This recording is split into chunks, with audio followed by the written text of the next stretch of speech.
According to the CDC, 3.6 million babies were born in 2023 in the U.S. The US is slowly dying. Population growth and economic growth are both on the decline. Will the United States experience a new economic crisis?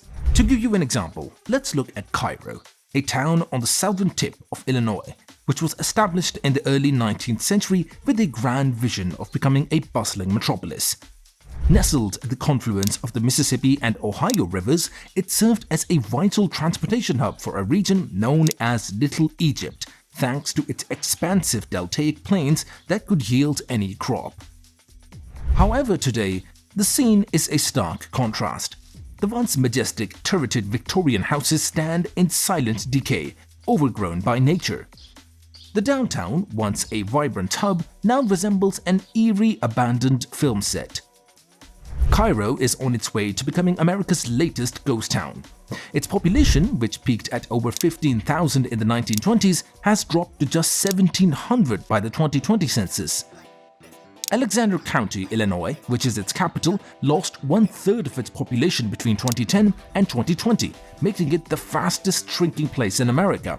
The collapse began a century ago when railroads replaced river transportation. Following the passage of civil rights legislation in the 1970s, white-owned businesses left to avoid recruiting black workers. In the last decade, the demolition of public housing has displaced even more residents. This is just the case for one small town. What about all the other towns? The metropolises and hotspots? To put it simply, life expectancy is decreasing. Birth rates are falling, and immigration has been low. Government policies aimed at improving the issue have been uneven. And if we do not successfully address the fundamental causes of a dwindling population, we risk creating an economically vulnerable country. To keep a population at the same size, the average woman should have approximately 2.1 children. We're nowhere near there right now. While the United States' fertility rate was 3.6 in 1960, it went below replacement level in 1972 and remained there for the next 35 years. Then it began to decrease again and is now around 1.6.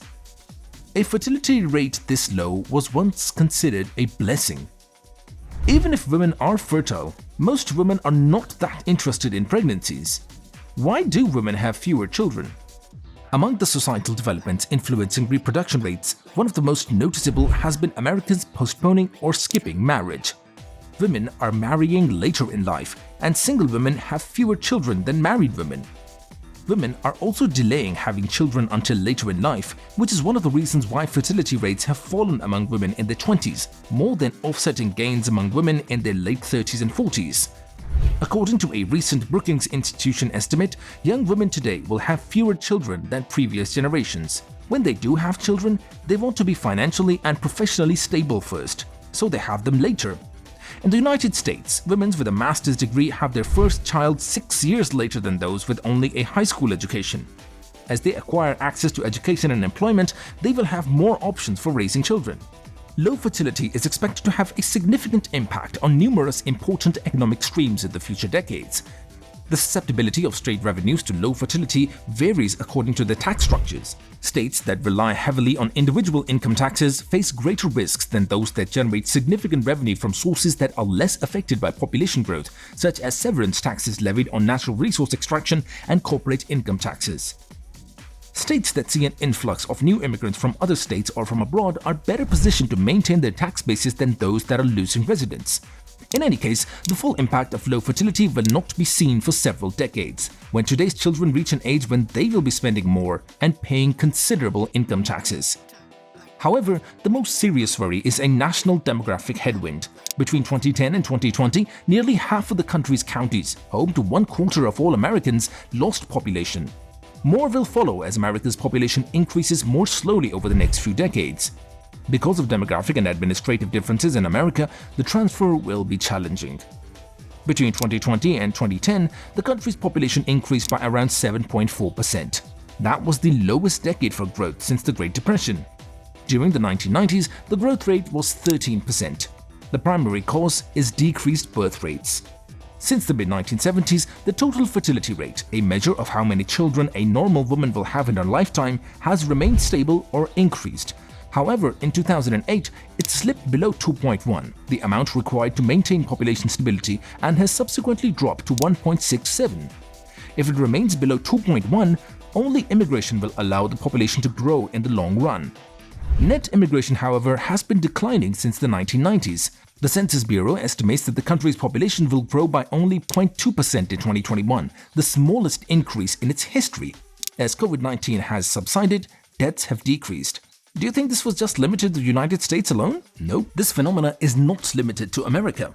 Many other rich countries' populations are growing slowly or falling, and many developing countries face comparable circumstances.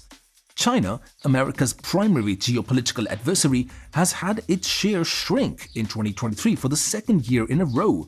The fertility rate has dropped to 1.15 children per woman.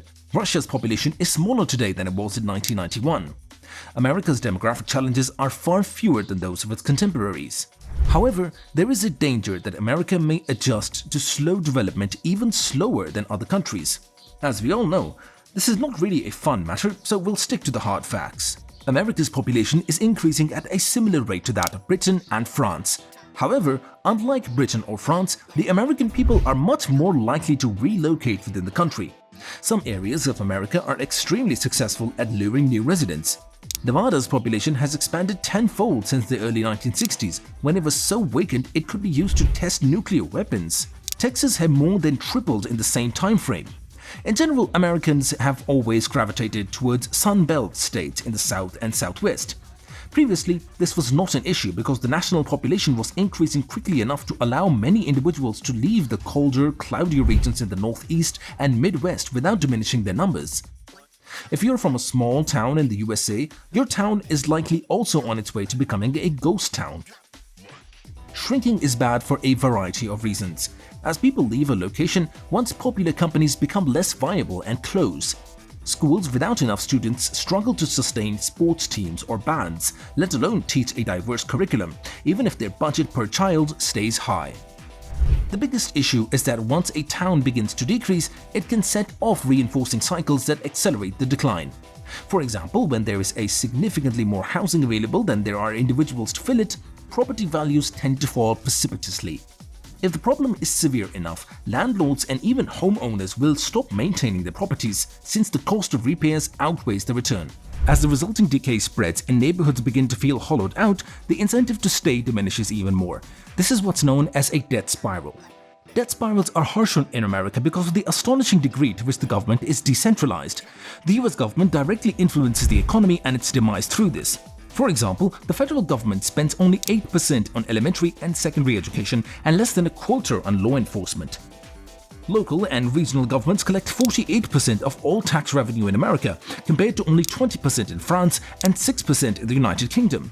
Even in America, federal spending is often in the form of population-based grants, so when municipal tax revenues fall, services must be curtailed or taxes raised. Millions of American households were flush with cash throughout the pandemic thanks to stimulus checks, increased unemployment benefits, and the extended child tax credit. However, now that the pandemic payouts have ended, some consumers are feeling increased financial stress. Given the increased spending on necessities, it's no wonder that credit card debt is rising. In fact, 49% of Americans carry balances from month to month, 10 percentage points more than in 2021. According to a new report from the Federal Reserve Bank of St. Louis, the percentage of Americans in financial hardship owing to credit cards has reached the same level as during the Great Depression. The bank considers a consumer in financial trouble if their account is 30 days or more past due. To be sure, the current credit card distress rate is low, at less than 4% of consumers. However, the increase from 2019 suggests that more people are struggling to remain afloat following 2 years of high inflation and rising interest rates. The government should make provisions to ease living costs rather than just handing out welfare checks. What do you think? Tell us in the comments. If you like this video, make sure to check out our other videos. Feel free to subscribe for more intriguing content. Please let us know if you found the video useful, and we'll see you in the next one.